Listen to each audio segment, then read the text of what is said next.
journey is almost done.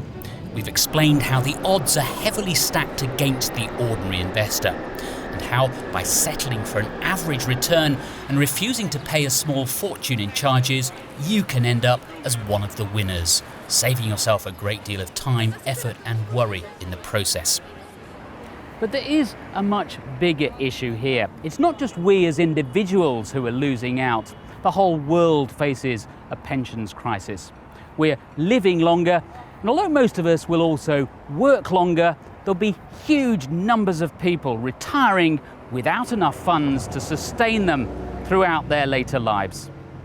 In deciding to dispense with active management for its local government pension scheme, the UK has joined a list of governments, including Australia, Norway and California, which have started to question the traditional way of doing things. Governments are realising that to the extent that pensioners have small pensions, they ultimately fall back on the state for assistance.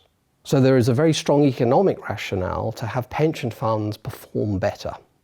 The investing sector has become a key component of the global economy. Here in Scotland, for example, hundreds of fund managers, brokers, advisory firms and consultants have concentrated around Edinburgh, now Europe's fourth largest financial centre. Yes, the sector does make a significant contribution to economic wealth and tax revenues, but as we've seen, it also takes a great deal from ordinary investors through the charges it levies. So has the investment industry simply grown too big for our own good? The fund management industry needs huge reform, of course it does. There are way too many funds. There's way too much attempt to produce difference out of nothing. And this is a huge problem in the financial industry. If you want to sell things, you need to differentiate yourself from the next guy along. But in fact, investing is remarkably simple. I mean, not necessarily easy, but simple, straightforward. It doesn't need so many different products. It doesn't need so much differentiation. It doesn't need quite so many people. And it doesn't need to be so expensive. I think the real problem is there's far too much expectations in this whole area. This will be disappointing news for people in finance in a way, but really we've got too many people employed in it, doing too much, trading too much, for very small amounts of gain for the population as a whole, but of course a very large transfer of finance into the hands of the people doing it. The industry says it accepts that passive approaches to investing are likely to become more popular. But not surprisingly, it doesn't like the idea of the active fund sector contracting. I don't fear for the future because I think active will maintain a very strong role in investment management as a whole. But I think that it would be detrimental to the operation of the market, to investment in capital investment in corporate UK, if active were to become too marginalised. And I don't believe that that will happen.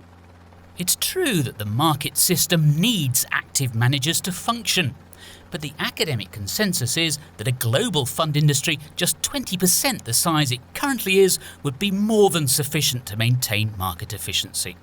Many of our experts also believe that the huge financial rewards on offer to fund managers are counterproductive in that they incentivise very short-term outperformance when most people are, or at least should be, investing for the much longer term. In 2013, the average Wall Street bonus rose by 15%, bringing the overall industry total to a staggering $26.7 billion. Remember, that's not salaries, that's just bonuses. The bonus system is absolutely ridiculous. The very idea that we should be paying people extra if they perform well, I always find absolutely infuriating on the basis that, we are already paying them for them to do their best. If they do their best, why should we have to pay them more?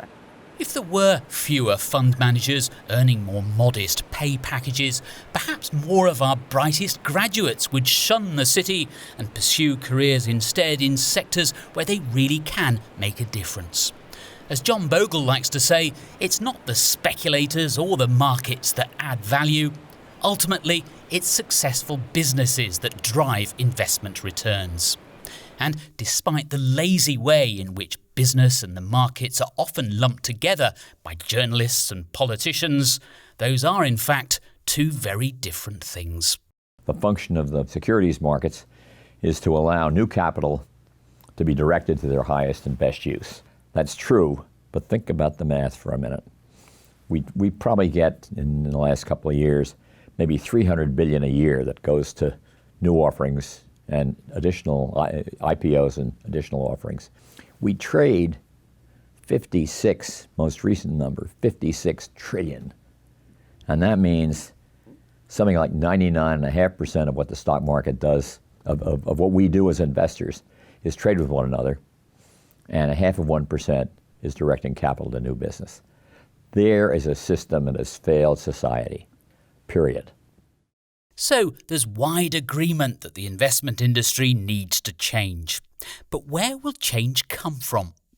I believe the industry realises a lot more than it's ever willing to fess up. Underneath the surface, the individuals in the city in general realise that they've had it too good for too long. Now, will change come from within? Pretty unlikely.